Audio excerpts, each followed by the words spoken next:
අපි අද කතා කරමු USS ත්‍රිපොලි. ඉරාන ඇමරිකානු යුද්ධයේ දැනට තත්ත්වය බලද්දී ඇමරිකා විසින් තීරණාත්මක හමුදා බලමුළු ගැන්වීමක් කරනවා මැද පිටිදිග කලාපේ. මේකට ලොකුම හේතුව තමයි ඇමරිකාවේ හිතපු තරම් ඉරානයේ දුර්වල නොවුණු එක. ඒ අනුව සෙන්ටකොම් වාර්තා කරන අන්දමට USS ත්‍රිපොලි නෞකාව මැරින් සෙබළුන් 2500ක් සමග මැද පෙරදිග කලාපයට එකතු වෙලා තියෙනවා. මොකද්ද මේ USS ත්‍රිපොලි කියන්නේ?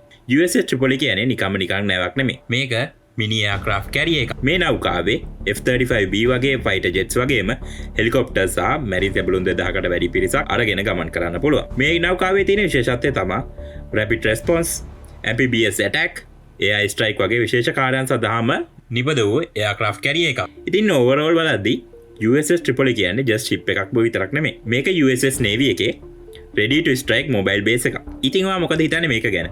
මේ වගේ තවත් තොරතුරු දැනගන්න මාව ෆලෝ කරන්න.